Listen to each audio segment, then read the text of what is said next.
ताज़ा खबरों से जुड़े रहने के लिए हमारे चैनल को सब्सक्राइब करें और बेल आइकन को दबाना ना भूलें ताकि हर खबर की नोटिफिकेशन आपको मिलती रहे।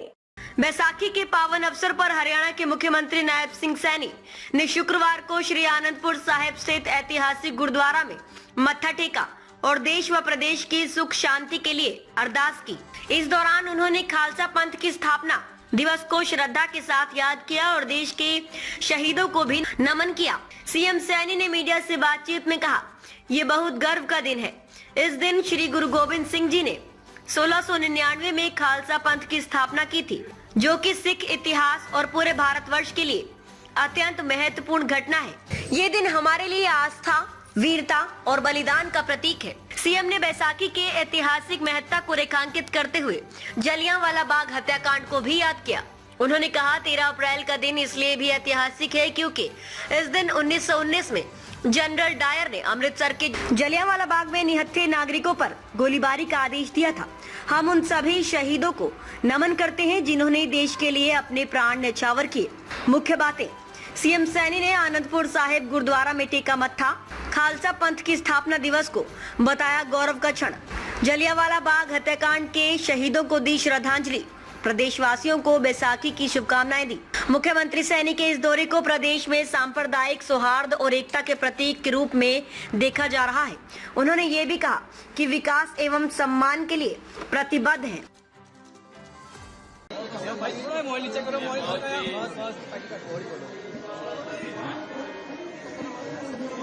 जिस स्थान ते सर्वंशदानी सरदार गुरु गोविंद सिंह जी ने 1699 में खालसा पंथ की स्थापना की, आज उस स्थान ते सिर नवाण का मौका मिला है। मैं खालसा पंथ और ये आज का दिन एक और घटना के साथ जुड़ा हुआ है, जो जनरल डायर ने 13 अप्रैल 1919 जलियांवाला बाग में निहत्थे लोगों के ऊपर अत्याचार किया था। उन सब शहीदों को भी मैं नमन करता हूं और सभी को मैं खालसा पंथ की स्थापना की बहुत बहुत बधाई और शुभकामनाएं देता हूं। जलियांवाला बाग के जो शहीद हुए हैं उनको नमन करता हूं, उनको प्रणाम करता हूं। गुरु गोविंद सिंह जी ने जो मुगलों ने अत्याचार किए थे, जिस प्रकार से लोग धर्म परिवर्तन कर रहे थे, उस समय में उन मुगलों को उनका सामना करने के लिए गुरु गोविंद सिंह जी ने खालसा पंथ की स्थापना की थी और उसका डट करके विरोध किया था। आज ये हमारे लिए बड़ा गौरव का दिन है। आज के दिन हमारा किसान भी उसमें खुशी से उसकी फसल आती है, वो झूमता हुआ दिखाई देता है। मैं खालसा पंथ की आज बैसाखी पर्व की सभी को बहुत बहुत बधाई और शुभकामनाएं देता हूं। मैं गुरु गोविंद सिंह जी के चरणों में यही अरदास की है कि हमारा हरियाणा, हमारा पंजाब, हमारा देश विकास की नई ऊंचाइयों को छुए। देश के यशस्वी प्रधानमंत्री आदरणीय नरेंद्र मोदी जी ने जो विकसित भारत का एक सपना देखा है, उस विकसित भारत के सपने को हम सब मिलकर के उन गुरुओं की प्रेरणा से गति से उसको पूरा करेंगे। लगातार पंजाब में एक्टिव है, apart from this religious place, क्या राजनीतिक मायने भी निकाले जा रहे हैं? आपका कहना है कि हम लोग का पंजाब में मिलेगा? नहीं, देखिए, मैंने क्योंकि ये पीछे कहा था, पंजाब हमारा घर है, हमारा परिवार है। मेरी तो सारी रिश्तेदारियां पंजाब में है। 1966 से पहले सारा ही पंजाब था। मुझे खुशी होती है जब भी मैं पंजाब में आता हूं तो मुझे एक नई ऊर्जा मिलती है। और मैं आज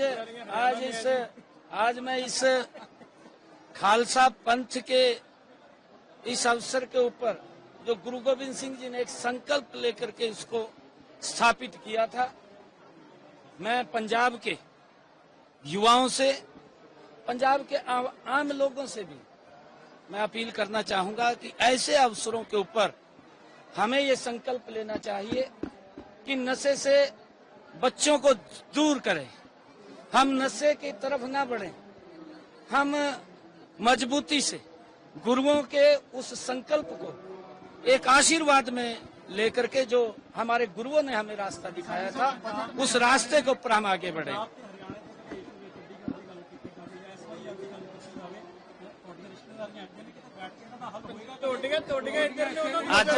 ਅੱਜ ਤਾਂ ਮੈਂ ਗੁਰੂ ਦੇ ਚਰਨਾਂ ਵਿੱਚ ਸੀਸ ਨਵਾਣੇ ਆਇਆ ਹਾਂ।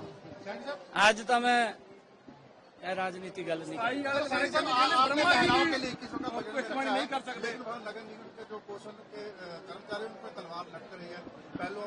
नहीं, कोई तलवार नहीं किसी के ऊपर लटकी हुई है, किसी पे कोई तलवार नहीं लटकी हुई है। हमने जो शब्द कहे हैं, मोदी जी के नेतृत्व वाली सरकार मजबूत काम कर रही है, गति से काम कर रही है।